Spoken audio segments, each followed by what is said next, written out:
Did anyone get the homework done for last week? Did anyone play Shady Sam? Yep, Hughes did. Yep, that was fun. It was fun. Did you make much money?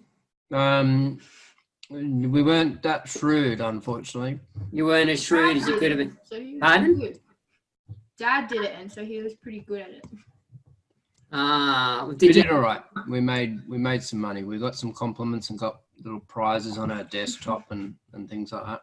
Yeah, awesome. Did you get the mug? Yeah, I got the mug and I think what else did we got? We got the calculator and watched the Newton's cradle. Fantastic. Excellent. And Izzy, what did you learn about debt? That's not good. But that, I guess what it is you're borrowing money from someone and they're saying pay us so you can borrow it. Yeah. So to borrow it, you have to pay them. Yeah, exactly right. That's exactly right. Did anyone else get to play the game? Shady Sam? No? Can I encourage you guys to have a go at Shady Sam? It is a really good exercise in just learning how different loan companies actually lend you money and how they make money out of that. And it's a really fun way to teach kids that debt's really not, especially consumer debt's not such a good thing. Okay. There was another activity that I was going to ask you about. Our debt philosophy, wasn't it? Did you do your debt philosophy? Yeah, we submitted one. I think we submitted one to you. Did you? Yeah, we got it. Look, I didn't actually see it. With signatures. Fantastic. Good. If you're not comfortable doing this, but do you want to read yours out? Sure. We will endeavour to avoid consumer debt. We will practice delayed gratification. We will actively save for emergencies and other savings goals. Any possible debt will be evaluated against our core values and ability to manage within our normal budget. Awesome. Fantastic. Great. Excellent. Thank you. That is so good. You know, one of the biggest things with debt is that it becomes an issue because it simply never gets talked about. And that's something by actually sitting down and deciding how as a family are we going to handle debt? What is our philosophy around it? Because most people have never even sort of really thought about it. Well, if in the ideal world, I could teach my kids, this is how we ideally manage debt. Well, what exactly is that? What does that look like? And so it's really important that we do take the time to share that. And then ideally make it something that's a bit of make it a family thing, because that way the kids have something to anchor to when they're making their own decisions. Did anyone else get any of the homework done for last week? Any of it? Yeah, we've done bits and pieces, but Sim's in India at the moment, which makes it a little bit tricky. Sure, yeah, I know it's hard, isn't it, when you're on your own? Yeah. But I know that, it's something that we've often spoken about. There's an unwritten sort of philosophy, which is, if you don't have cash, you don't buy it. So I think that will probably be the centerpiece of ours. We've payday loan. I think. But it's a bit tricky when he's across the other side of the world. Sure, no, I understand that, and certainly, once as I said, this doesn't stop just whenever we stop. What it is, 8 weeks here. Whenever we can start talking about that actively and actually having something written. As I said, when you've got something written, it's just so much more powerful because you've had to think it through to write it down concisely, and then it's much easier to share. Absolutely. Yeah, good, excellent, fantastic, guys. Sorry, I just got a message in the chat box here. Just see what that is. Jackie had a comment here. What was that? We just had an interesting thing this week. We talking about debt. So we were talking to our son about a phone, but he doesn't have a job at the moment, and his phone apparently never works. Right. So he, we talked about whether, how he needed to get a job to get a phone. Yeah. But then, interestingly enough, we were talking to our neighbour, and they said, "Oh, we've got a phone sitting here in our drawer," which basically Fantastic. they just gave us because it was an old, outdated phone. It was much better than the phone he had, so we got a phone for free, and he didn't have to go into any debt Yeah. he'll have to save up for some other things with a job, but Yeah. sometimes holding off and not rushing into purchases is a good thing. Absolutely. And I think I've got it in one of the videos there where someone once taught me that there's 3 questions we should ask ourselves whenever before we make a purchase. And the first one is obviously, do I really need it?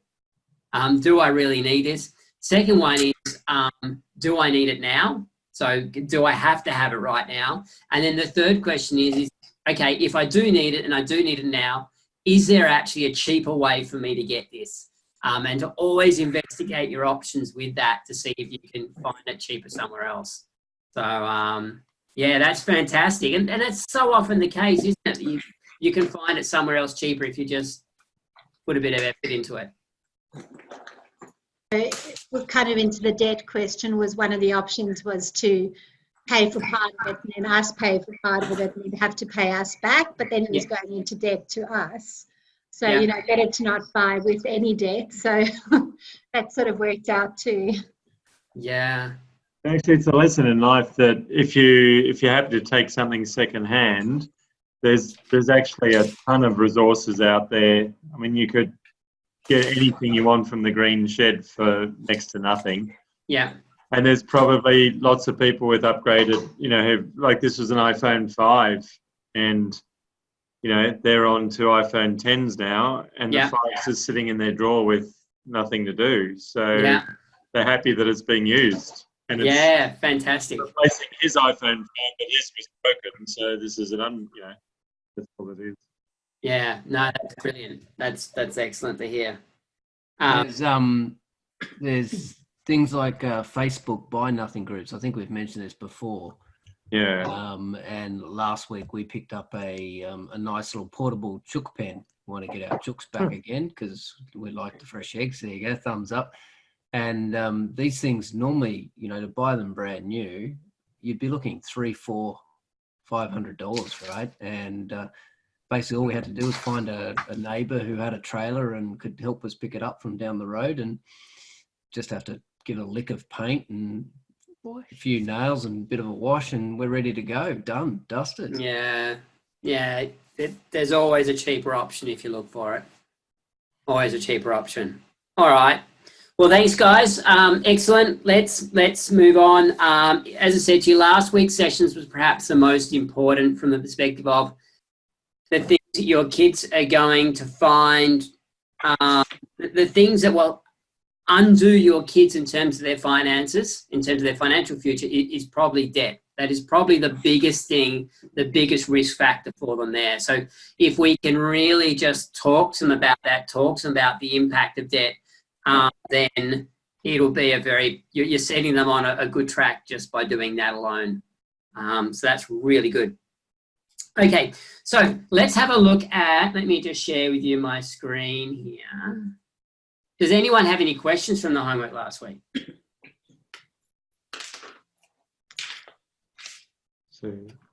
No? No. Okay, all right.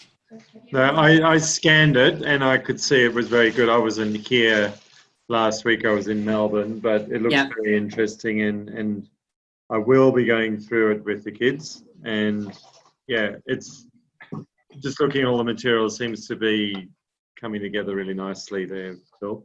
Yeah, thanks, Richard. It's Richard. You might say something different after tonight's session. I have to say, tonight's was a difficult topic to sort of talk about. So we'll see how we go, because it's not going to be relevant to everyone. And I just wanted to give you a quick lesson on, not applicable to everyone. On the weekend, I was driving down towards Belconnen through our suburb to get to Belconnen. I got to Belconnen and then I was going to turn right sort of onto Belconnen, and there was a car coming from the left. And just as I looked, it put its indicator on to go left. So I thought, okay, I'll be right to go there, turning left. But then I noticed that they weren't slowing down, and they just didn't seem to be positioning themselves well on the road to turn left. And so I stopped from going, and needless to say, the lady flew past, straight past, and then turned about 100 metres down the road into a driveway. And I had both Hannah and Holly in the car with me. Now, Hannah started driving herself about 18 months ago, and Holly's just going through the process of learning to drive at the moment. And so it was a really good moment for me to say to the girls, did you see how that lady put her indicator on there? I could have, at that point in time, decided that I was going, right, she's turning in, so I'm going to go across. But because I was aware that, you know, people make mistakes and she didn't look like she was slowing down, I decided to stay put and wait and see. And so I explained it to them. They said, yeah, we did see that. And we saw that she went straight through. And I said, if I'd gone, she would have sort of T-boned us. And I said, it's really important that you understand that there are people on the road. And this lady was completely oblivious to the fact that she just indicated to me she was going to turn left, and I could rightly assume she's going to turn left at the road, and then she just went straight through.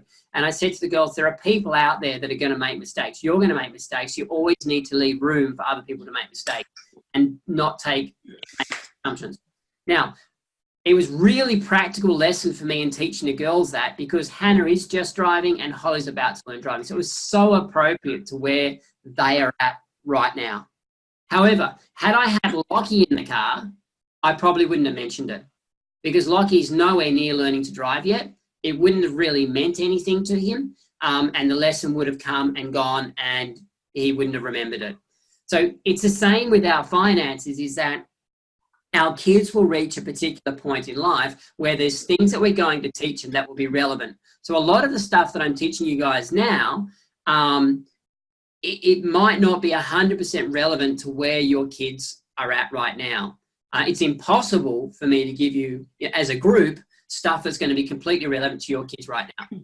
But what I want you to understand is the principles that at some point, everything that we're talking about now will be relevant for them. So it's really super important that you come back to that at some point. And that's why you're going to have the content, you're going to have everything here for you to use when it is relevant. So only you can judge when it's relevant for your kids. So today, for instance, we're talking about the world of work. So, you know, there's videos in today's tutorial on, you know, how do I read a pay slip? Now, it's probably not going to be hugely useful to your kids to talk them through a pay slip right now if they're not earning any sort of money. Does that make sense? So some of today's tasks, I'm actually giving you permission not to do if it's irrelevant to where your kids are at right now. Because it'll just be water off a duck's back. It's not until they're actually invested in what you're telling them that it's going to make any sense and that they're going to be able to practically apply it. If we can teach them to read a pay slip when they start receiving pay slips, then they're going to look at their pay slips in subsequent weeks and they'll know what all the numbers mean. But if they don't have that opportunity, they're just going to forget it. And when they do start receiving pay slip, it's going to be useless to them. Does that make sense? Mm-hmm. Yeah. And I think anything that we do, we just have to keep that in mind. Okay, so let's go through. I've just talked about the relevance of age-appropriate and relevant and age-appropriate. We're going to talk about income now. I'll try and catch up a bit. We're now 6 minutes behind, so let's try and get ahead with the income side of things. Okay, so there's a couple of things that I want to talk to you about with income that is going to be interesting to your kids. One of the biggest things, there's a lot of research on this now, is one of the best things you can do for your kids is try and get them thinking about creating their own business. Now, I'm not saying creating a massive business. This could simply be setting themselves up to do babysitting. It could be, you know, mowing some lawns. It could be, you know, dog walking. It could be any number of things, but to get your kids starting to think about what are the sorts of ways that I can create income? I think I might have mentioned this in a previous week, but the world is changing in a big way, and security, like a job security, is pretty much gone. Pretty much any job these days you can lose. And it's actually hard to get jobs in the first place. So giving our kids the skills to be able to find ways to generate additional income is going to be incredibly powerful to them. There are so many skills that can be learned through setting up and running your own little business, regardless, what it is. And it doesn't just have to be the old-fashioned ones that I talked about a minute ago, like babysitting, like dog walking, and so on. These days, kids could, I know a young kid that's actually a teenager that set himself up so that he actually goes and helps, older people set up their iPads and so that it's connected to their email, and so that it's connected to their Facebook page, and so that it's connected to all sorts of things that they just can't figure out. And he actually just teaches them how to use the basics. How do I get my email now? How do I open up Skype? How do I do this? All on their iPads and those sort of things. And because he's so good at doing that, he'll sit down, he'll spend, an hour going through it with them, and then they'll pay him, $30 an hour to help him do that sort of stuff. And as you know, with a lot of sort of the older generation, particularly, if they found someone that can help them with that and they do it really, really nicely, then they're going to tell all their friends about it. And that's exactly what's happened to this kid. He's got a list a mile long of these people that love him coming out to help them deal with their issues on their iPads and those sorts of things. He's just a kid that learned how to use an iPad. But there are things, editing. If your kids have ever sat around, doing editing of videos or anything, like my son Lockie does his stop motion stuff with his Lego, and he's really good at it. And he could quite easily put himself out there and say, hey, look, I'll edit your videos for you if you're putting together videos. And for that sort of particular skill, he could actually charge, $40, $50 an hour. So kids, what I want you to do now is tell me, what sorts of things do you think you're good at that you could potentially turn into an income producing business? I was going to say mowing lawns, but that's pretty, because like I learned how to do that well, and I've made like a few $100s from that, from like mowing neighbors' lawns. But I guess that's sort of like your average thing. That's fine. It's James, isn't it? Yeah. Yeah, James, that's fine, mate. That's perfect. There's a lot of people out there that my first job out of university was mowing lawns, and I can tell you, I didn't get paid a whole lot for doing it. It's because the guy that actually found all the lawn mowing, the people that wanted their lawns mowed, he's the one that made the money. And then he got people like me at university paid me next to nothing, and he made quite a lot of money out of it. So mate, you can generate a fantastic business out of mowing lawns and gardening. So that is fine. I wasn't looking for anything out of the ordinary. Good on you. Cool. Is that something you're doing on an ongoing basis? I did it for a few months, but I've stopped a little bit. But I'm thinking of, setting it up again. Okay. And what you want to have a think about, do you use their lawnmower or your lawnmower? My lawnmower, but it's electric, so it uses. Okay. Yeah. Okay. All right. You might want to just think about the cost. One of the things you might want to think about there is, well, what does it cost if my lawnmower breaks down, or if I need to fix it, replace it? What are your costs? What's your fuel? Or those sort of things to start about, okay, what do I need to charge to make a good profit from it? Yeah, definitely. Yeah. Good, mate. Well, That's I think as an addition thing there, Phil, is if you're using their lawnmower, is you got to think about from a business perspective how you value add.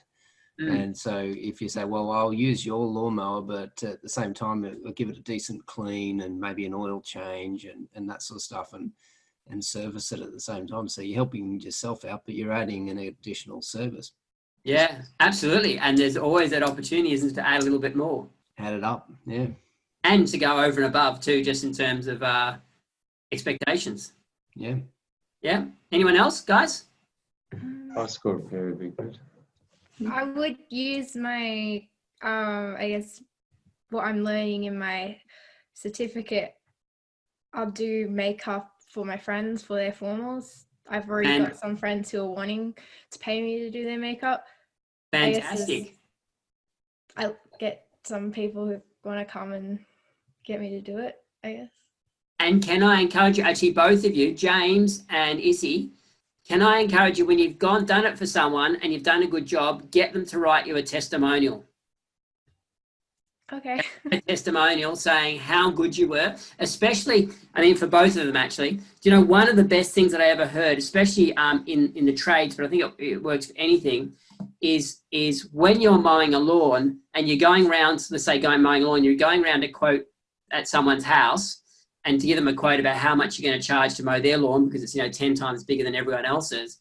You can actually sit down, you can give them a list of the testimonials of all the people that you've mowed the lawn for and said, hey, these guys are fantastic, did a great job, tidied up after themselves, all this sort of stuff. The lawn looked brilliant. And you can give that list to anyone that you're going to, you're thinking about quoting on a job and say, look, do you want to have a read of this while I quote how much it's going to take me to mow the lawn for you? They'll be having a look through this list of all these wonderful statements from everyone else. And so they're not going to really care too much when you come back to them, with a quote. They're going to go, I want you because obviously you do a really good job. And so you really should be doing that. And Issy, it's the same for you. They might be friends right now, but in the future, it's not going to be friends, and they're not going to know that these are all just a list of your friends. Yeah. Get testimonials from every single person that you do a job for. Yeah. Really powerful social proof. But that's great. Fantastic. Start doing that. And the thing is, Issy, it's not just then your formals. You could then be doing it for people that are going to weddings or anything like that. So it starts with the formals and then goes from there. The funny thing is, Phil, I actually have a bridal assessment coming up in 2 weeks. Awesome. Fantastic. Good on you. Well done. Anyone else? We're just looking at things you can potentially do. You don't have to be doing it already. We have a friend who makes jewelry and sells it, and yeah. Lara's quite creative, so Fantastic. the thing there is you have to take into account the purchasing of the stuff, but Yeah. but it's a good exercise to give a go. Absolutely. Yep. And I guess babysitting is the other one too that Yep. our girls often get approached to do.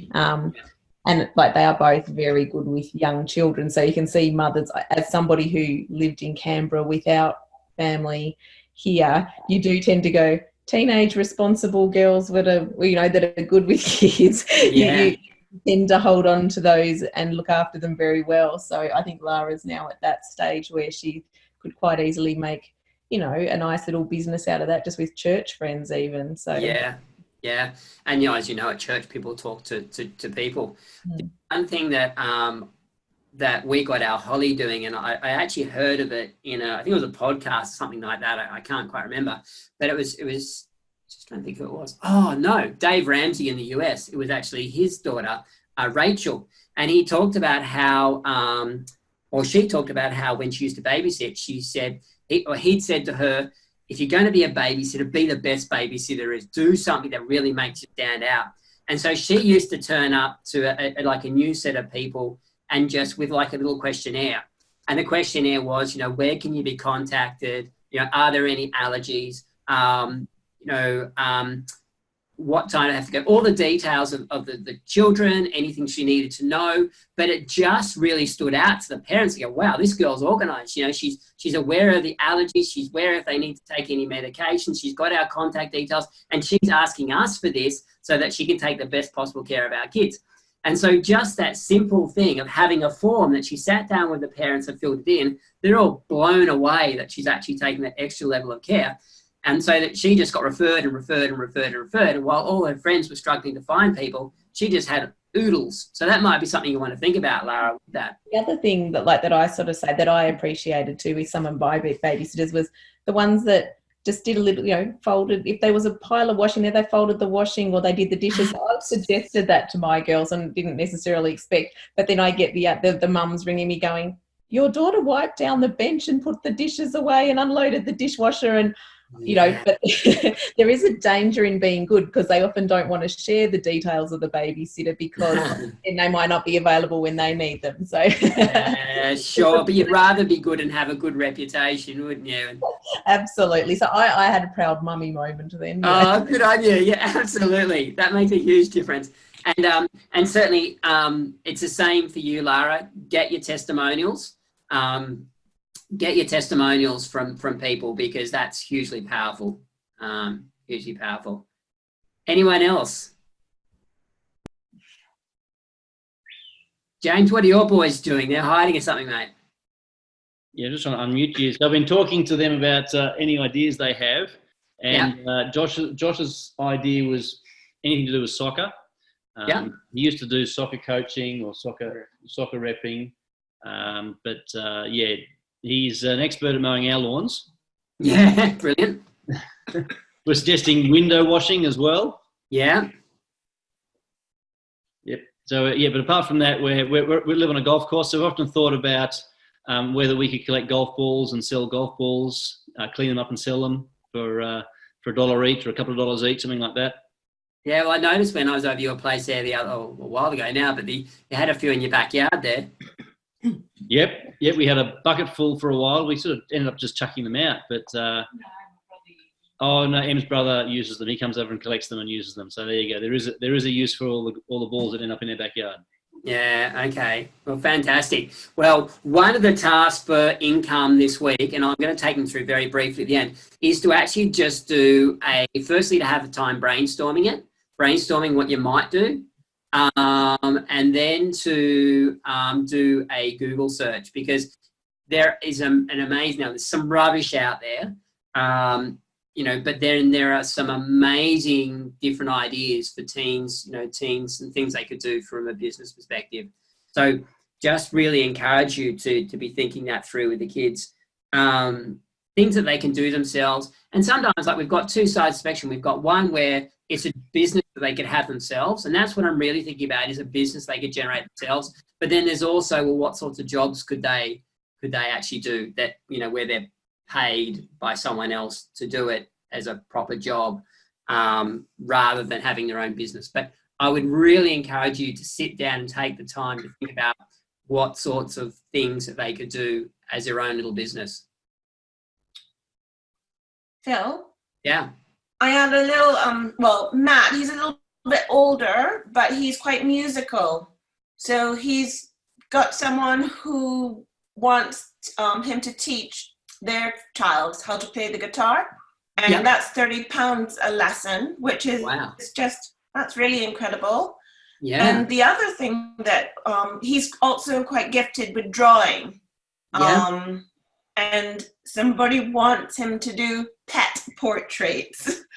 Just to line draw or charcoal draw their dog from a photo. And he's good at that. So I guess it's feeding off of the skills that they have as well. Yeah, and I think if it's something you're interested in and something you're already good at, you're going to take the time to get better at it, and it's going to mean whatever you're doing is fun rather than a chore. So that's fantastic. Do you know what, when I was in, and I might have told you guys this, I've told a few people this, when I was in Denver earlier this year at a conference, there was a guy there called Peter Waitsman, who's a financial coach, and he also has a YouTube channel. Did I tell you guys this? He's got a YouTube channel called Peter Von Panda. You can look that up on YouTube, Peter Von Panda. And he, and it's all he does is review products. He's this crazy Asian guy, as nice as anything, but he reviews products, and he now makes $1,000 a day from his YouTube channel. And all he does is create these 2-minute videos reviewing different products. And then on his YouTube channel, so he's got lots of subscribers and lots of viewers, but he also then has links to like the Amazon thing where he basically gets people buying through him. Now, in his presentation, he actually talked about, his whole presentation was why we need to have side hustles. And he said, why side hustles need to be part of the conversation. And he said, because when we're budgeting, we can only squeeze the budget so far. You know, there's these diminishing returns. We can only strip out so many expenses before life becomes unbearable. And he also said, you know, often when we're budgeting and we're giving up on all these things, he said, we have this fear of missing out. He said, it's not a fear, it's a reality. You know, when you're on a budget, you are missing out on a whole lot of stuff. And he said, so we've got this situation where our income needs to be greater than our expenses. We can only take our expenses down so far. So why don't we invest as much time, if not more, on seeing how we can increase our income so that we don't have to miss out and we can find things that we really enjoy doing but can earn money doing it. And he gave an example of a guy who started creating these funny little pictures of like a dog riding on the back of a narwhal, and he would then put like, soak it in tea to make it look like it was really old and put it in a frame and sell it. And this guy's selling these things like hotcakes. He made something like $350,000 last year just selling these pictures that he created. Anyone could do, but he just got the idea to do it. I'm not even sure who buys them, but obviously someone does. So sometimes you'd be surprised. There's so many quirky little things. Another example he gave was a guy who was just happened to be walking past a parking lot, and in this parking lot there was just rubbish everywhere, and it was real eyesore. And he said he went and asked the people, who owns this parking lot? And they said, oh, you know, this guy, he never actually sees the parking lot, but he owns it. And so he went and spoke to the guy and said, hey, look, your parking lot looks really, really bad. You know, there's rubbish everywhere. Would you think about paying someone to actually clean it up for you? And so this guy ended up, the guy said, yeah, absolutely. He said, for sure. And so he ended up paying him some significant sum of money to keep the parking lot clean. And then what he did, he went around and to all the parking lots in the local area, and same sort of issue. And he now makes something like $500,000 a year from cleaning these parking lots. And he's also then franchised it so that he now tells other people how to go and how to approach different businesses, whoever owns a parking lot, how to find out who owns the parking lots, then how to speak to them, and then what sorts of contracts to offer them so that they can have a business doing the same thing. So really, it's just your imagination that's going to curb your ability to find something that really works. As all Christians here, obviously, we want to focus on what God wants us to do. But I think when you're younger, God really loves it when we're using our gifts, our interests and strengths and so on to find something to serve other people. So one of the things that I've said is I've always learned through anything, you know, any of the entrepreneurial stuff that I've gone to is that you want to find a need where someone's here and they want to be here and you provide that bridge in between. They want to get there, they just don't know how to make it happen, and you can provide that solution. So another quick story. Today, we were out running. Hannah and I were out running in the Arboretum, and this dog joined us. From out of nowhere, this dog joined us and ran 16 Ks with us, chasing kangaroos and rabbits and all that sort of stuff. And we're thinking, where's the owner for this dog? We were really worried because we were going to have to leave via the Cork Plantation to go out to Belconnen, and we were worried it'd then, you know, get to somewhere unsafe with the cars and things. So we rang the guy and he goes, oh, he says he's got out again. He wasn't even missing the dog. And he said, oh, you wouldn't like to run him on a more regular basis, would you? And so the guy was going to offer to pay us to run his dog. We obviously declined, but yeah, you know, is another example of opportunity to do something. Okay, so part of the homework for that is to just brainstorm what are the sorts of things you can do, what are the sorts of things your kids could do to create businesses, and what do they need to think about to do that? Because there's a lot, as Damien, you were talking about, you know, the value adding. I think someone else was talking about. There was something else we were saying in there, but about creating extra value, about looking at the cost involved in keeping the lawnmowers running and all those sorts of things. Work it out. Oh, I think it was you, Jane, talking about, you know, the cost of the inputs that go into creating some jewelry or whatever it might be, and working out a business plan to go, well, how do I actually make this profitable and worth my time? Okay, so income, we talk about income, we talk about creating your own income, we talk about pay slips in there. Just so that you guys know, again, sorry, Liz, to exclude you just for a moment. In the actual, let me just get out of here. In here, we're up to, as I said, week 6. There's videos here on what are the different types of employment, what is tax and how does it work, what is a pay slip and how do I read it. But then we talk about, sorry, down in the Australian component here, there's... Bill, we're seeing your face, not your screen. Oh, thank you for telling me that. I always do that. I like seeing your face, but I think you want us to see the screen. Yeah, thanks, mate. Yeah. Okay. So you can see down here, there's more specific things that is like an Australian version of things. I am working on a Google spreadsheet for international stuff at the moment, Liz. So I'm going to go and find the international versions of all these. But don't forget to come down here. Like tonight, we're going to be talking about tax returns, superannuation. Really do have a look at these down here. Okay, let me just go back to my thing. I know I'm running well behind time now, so let's get it back on track.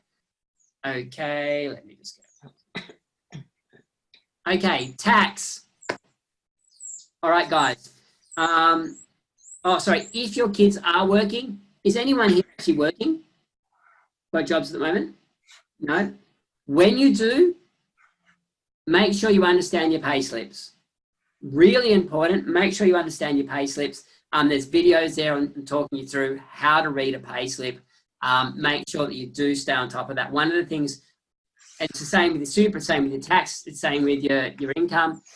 Don't be someone that sticks your head in the sand and says, I don't understand the numbers, so I just don't take any notice of it. They just, you know, my pay slips, I never read them.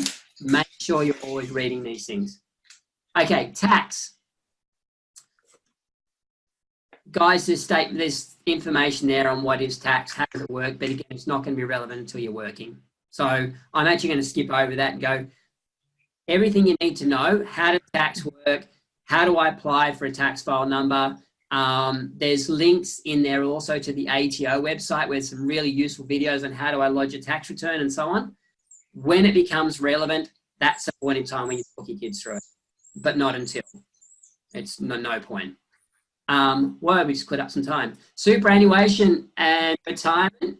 Now, I put retirement savings schemes. I use that a lot throughout because I'm just trying to be generic in the first instance. So, Liz, this would include, you know, pension plans and so on, which you've got there in the UK. It's superannuation here, 401ks in the US, super in New Zealand, and so on. I talk a lot about this. One of the things that I really, really would love you guys to do is get your kids to take an interest in this. Because the reason I say that is every time I run sessions for adults, there would be at least 50 to 60% of them that never actually look at their statements. They never log in. They don't even have login details to their superannuation accounts, even though you should be able to log into superannuation accounts. And so they don't know where their money's invested. They don't know what they're paying in fees. They don't even really know that their employer's definitely putting in superannuation they should be putting in. A 1% difference, if you remember that spreadsheet I showed you on compound interest, a 1% interest in either the return you're getting on your investments or a 1% decrease or increase in the fees over 40 years makes $1 million difference. $1 million difference because of the compounded effect of 1%. Okay?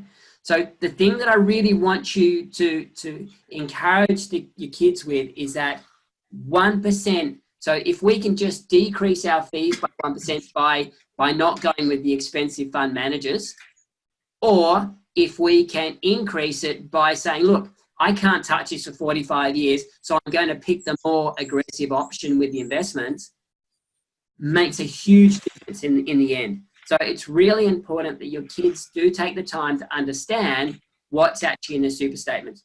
Now, once they start working, chances are their employer is going to set them up with a super fund. Okay, which is great, because you can't set them up with one under the age of 18 by themselves.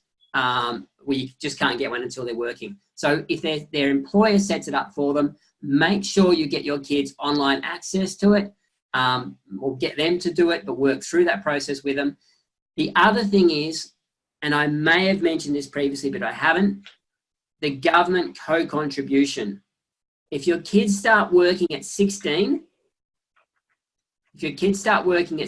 which, as I've said, is ideally when they do start working, at 16, and their employer sets them up with a super fund because they have 1 or 2 weeks where they earn a bit more, so they have a really busy period over Christmas, their employer is likely to have to set up a super fund for them. They can make if they make a contribution of $1,000, now I'm not saying they can, but if you're in a position to do it for them, the government will match it with $500.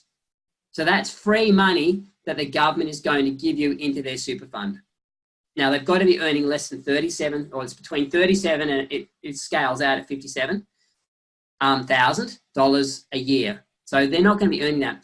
If you did that, let's say they could find $1,000 to put into their super fund over the course of, so $83 a month over the course of a year, and the government matched it with $500.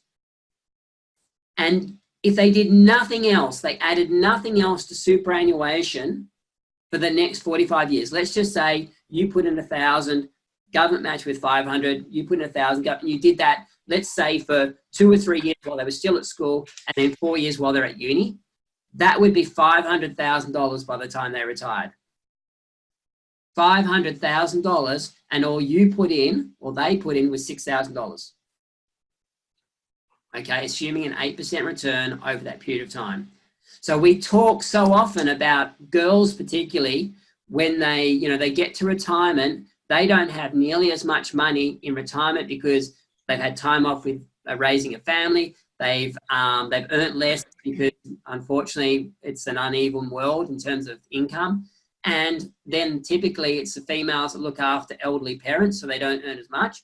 So they end up with a whole lot less in retirement. If all you did was do this simple thing at the start, because it's right at the beginning of their lives, you would pretty much completely offset the fact that they're going to learn less. They might have time off with raising children, and they would look after elderly parents just simply by making this small investment each year at the start. Does everyone understand that? Really, really powerful, guys. So just, I can't encourage you enough. Take an interest in this. So often I meet people that think, well, my employer puts the money in, so it's not really mine. It doesn't feel like it's mine, but it's all yours. And here in Australia, we have, and I think in the UK as well, unless it's a work employee plan, you have the choice of where it's invested. You can choose, the high or low fees. You can choose to be invested a bit more aggressively. There's so many things that you can control, and you should be, rather than just setting it all on autopilot and hoping someone else makes good decisions. Are we okay with that? Yeah. And parents, if you don't review your superannuations every 3 months, you should be doing it every 3 months just to check what's going in, to check the returns and so on. Shouldn't be any more often than that, but we need to take an interest in it. All right, there we go. Now, let's have a look at, what's the time? I've got the Kahoot quiz there, which I'd really like to take you through. Actually, I won't do the Kahoot quiz. No, let's do the Kahoot quiz, but that's always fun and it gets us thinking. So let's go through that now. Do you want to get your devices out, guys?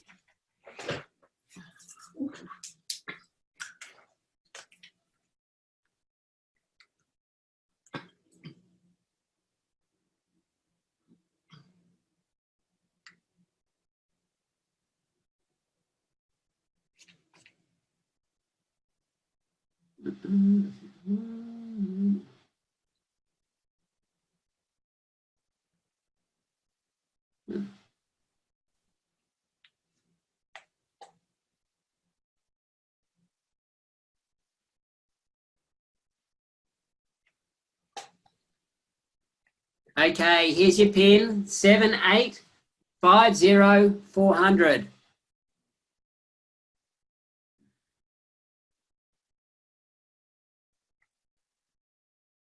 Okay, got Jackie, got Josh, James, Choc Chams.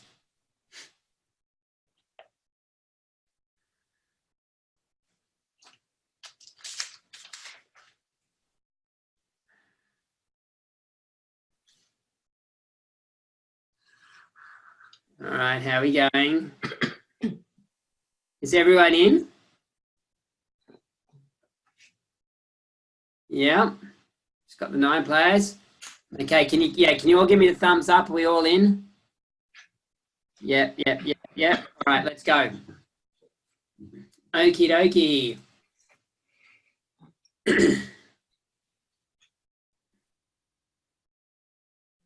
All right. What are 3 things that our tax money pays for? So when we pay tax, what are we actually paying for? Education, healthcare, roads, defence force, so social security. 8-1. Someone jumped the gun, didn't they? Someone jumped the gun a bit early. So all of the above. So our taxes pay for our education, healthcare, roads, defence force, social security, transportation, police, ambulance, and firefighters, and a lot more too. So good job, all of those that got that. Liz, you're up the top there. You were extra speedy. You're First time. The pressure's on. Okay. What is tax? Money charged by employer for giving you a job. Money paid to enter public facilities like museums and parks. Money paid by individuals and companies to the government. Money paid to use toll roads. 5 seconds, guys. 4, 3. Oh, we've got all the... Okay. Yep. So money paid by individuals and companies to pay the government. So well done. Oh, Liz, you're still up the front there, and Kath's coming second. Okie dokie. Question 3. How much tax you pay is related to your age, true or false?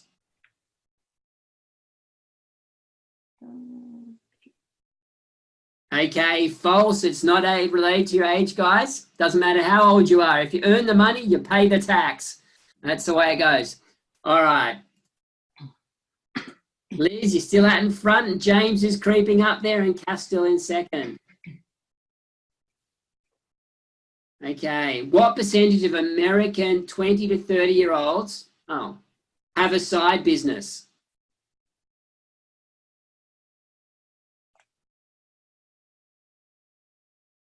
So what percentage of American 20 to 30-year-olds, I should say olds, have a side business?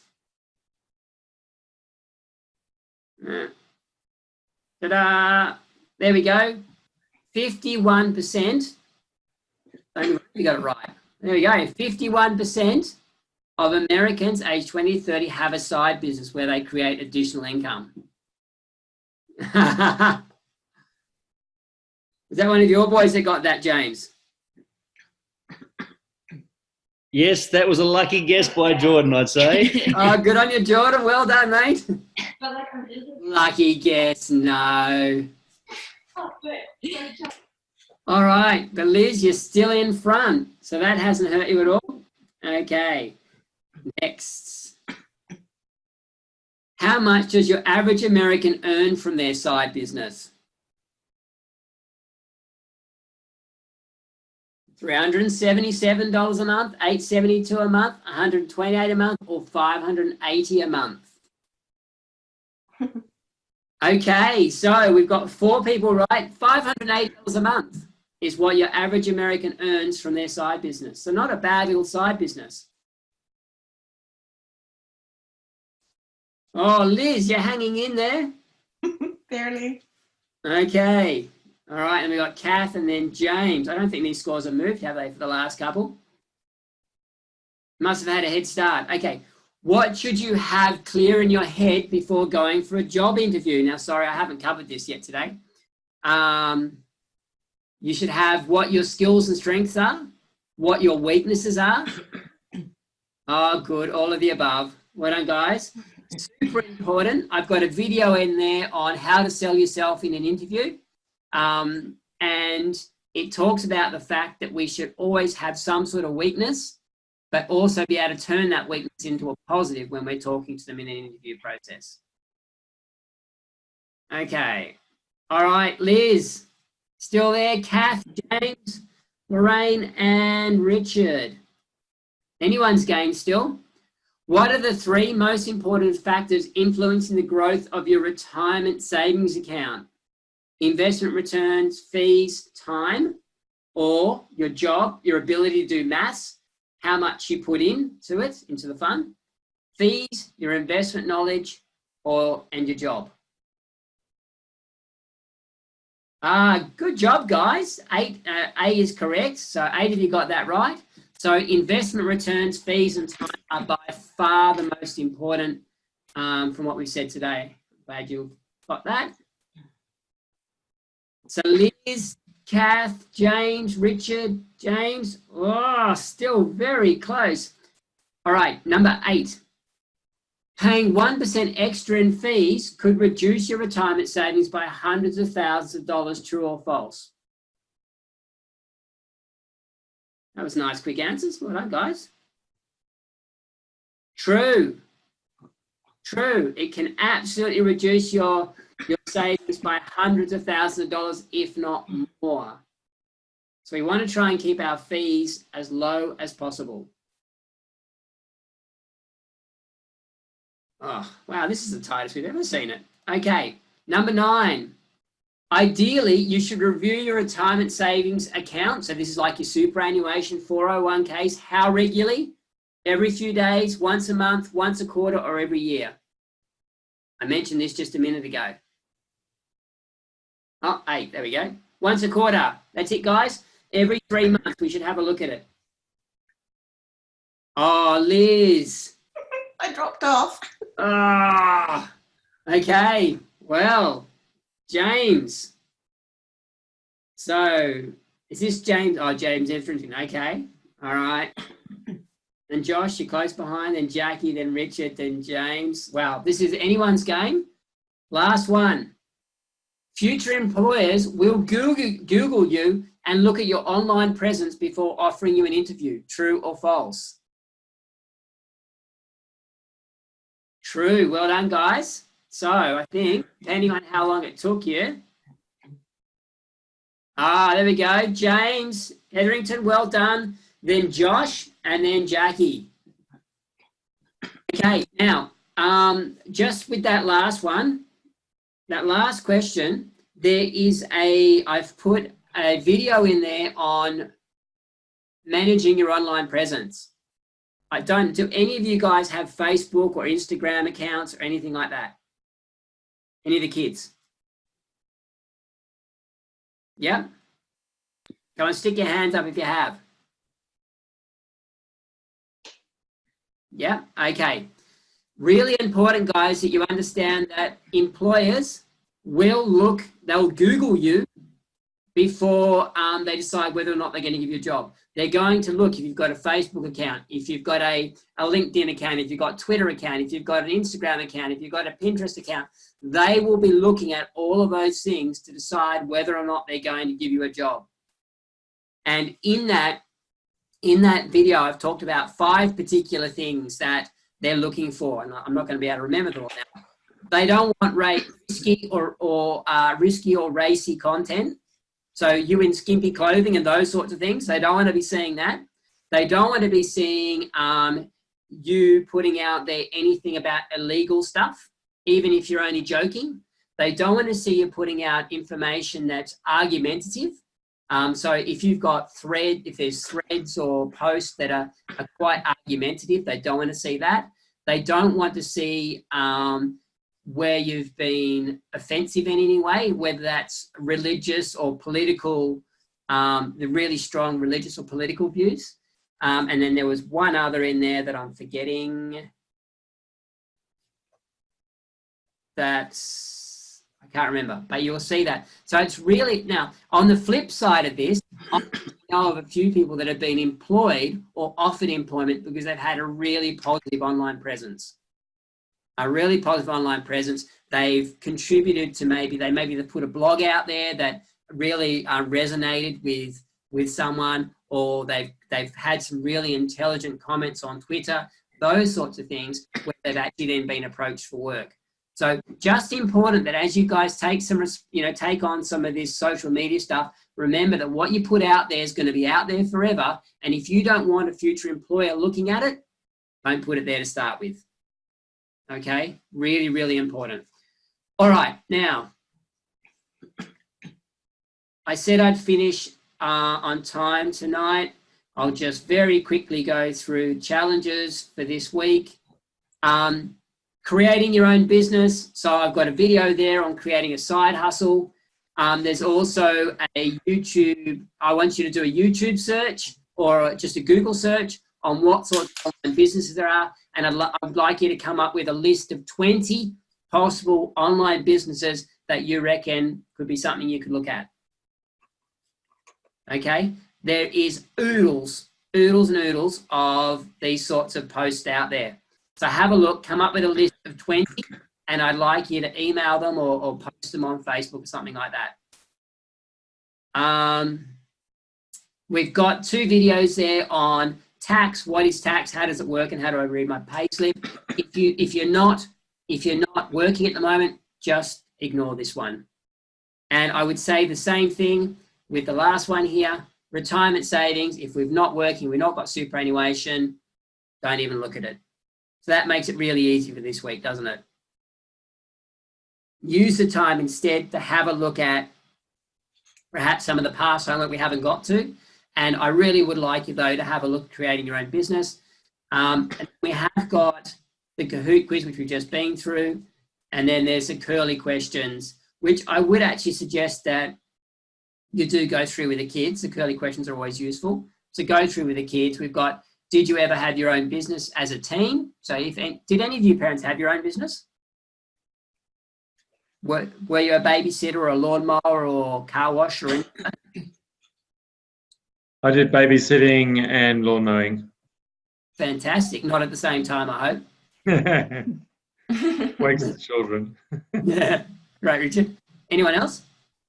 I did lawn mowing, washing cars, general maintenance around people's houses. And it was I started doing that with some old people as well. And it also worked for me in the same way that you mentioned before. Yeah. You get into their network and they're well connected. Absolutely. Hugely. They all talk to each other. So It's such a powerful one. And it's so simple. I've got a lady who's a client of mine. She's not a teen, but she's actually in her mid to late 50s, and she was a university lecturer at the ANU, but she's moved up to the Sunshine Coast now. She set up a little business in her surrounding area called Old Dog New Tricks, and she goes around and does exactly that, helping people just with their basic IT stuff. And she just gets referred to so many people, it's not funny. But as I said, I know a young guy too that's doing the same thing he purely does iPad stuff. But yeah. We when I was younger, we moved into North Lynham when it was a brand new suburb getting set up and established, and we were one of the first houses in the area. And my job was to paint our fence, the wood pale fences back in the day. And I did such a good job that the neighbours around the traps turned around and said, "Oh, can you come and paint our fence?" And it was a really interesting lesson because I had to calculate. I went to the length of calculating how long it took me to paint a certain amount of fence. Yeah. And so I knew I had it worked down to, okay, within a span of a metre, there's an X number of palings. And then knew that would take me about, 15 minutes. And then I knew how much per paling it would cost for me to paint a person's fence. And that's how I quoted it. And I picked up probably about 4 or 5 jobs during the time. Yeah, fantastic. And you can see in that, Damien, and again, Jane was alluding to this earlier, is that by there's actually, you need to do some work behind figuring out what your time's worth and how long it's going to take you, and getting your kids to actually go through that process is really powerful, because it's not just as simple as saying, oh yeah, I'll do it for $50. You've really got to sort of work your way through. And so I think that's a really valuable lesson. And again, one of the skills that kids learn when they set up their own business. Okay. So yeah. Bill, Sorry. I just one thing that Josh just mentioned, he heard it from a teacher. There's a website called airtasker.com. Called what, sorry? Airtasker. Right. AIRTASKER.com.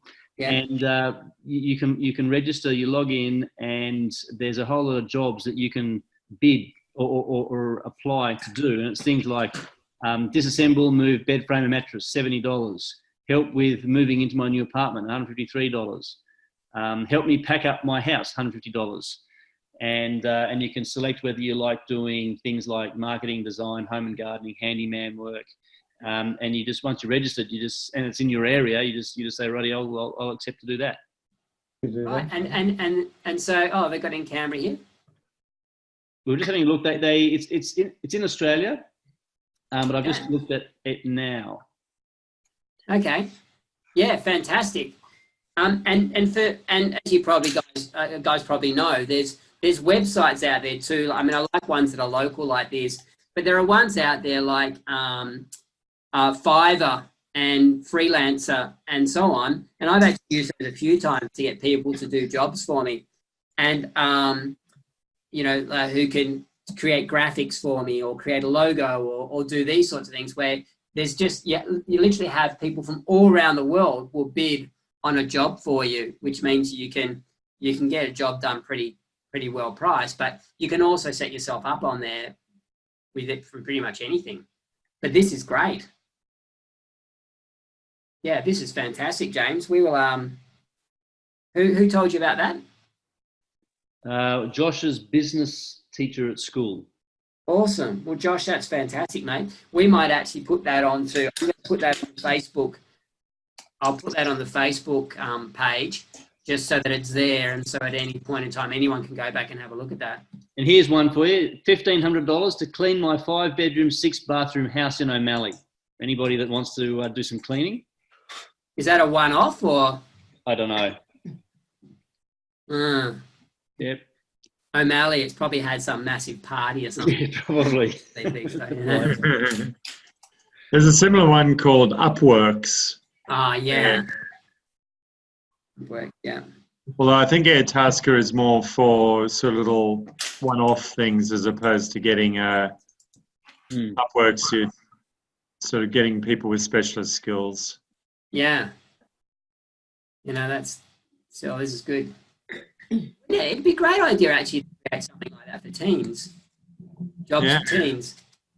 But, the difficult thing these days, of course, is just being careful about where your teens are going to do jobs and so on. But anyway, okay. So we've been through the Kahoot quiz. We've been through the homework tasks. Aren't a lot this week, but the information is there when it starts to be relevant to your team.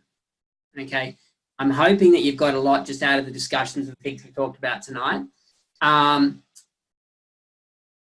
Does anyone have where am I want to go? Sorry, I want to go back to here. End show, get back to the top.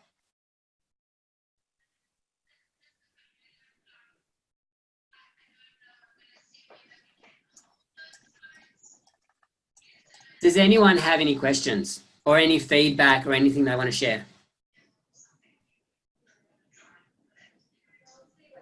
It's all good. Thanks, Phil. Good session. Yeah, I didn't want to drag it out too long. Yeah, it's helpful. All right. Okay. Next week, we are talking about protecting your money, your life, and your identity. So again, some of this isn't going to be relevant for your kids, but some of it is as well. It'll be very relevant to them at some point. So obviously we're going to be talking about insurance, just what is it and how does it work? But I'm also talking about identity theft and fraud. So really two very, very big things in terms of how much information we're putting out there online. There's a couple of really good little videos I've got there on just how easy it is to give people all your personal information and how easy it is then for them to log into your bank accounts and so on. So we'll be talking about that next week.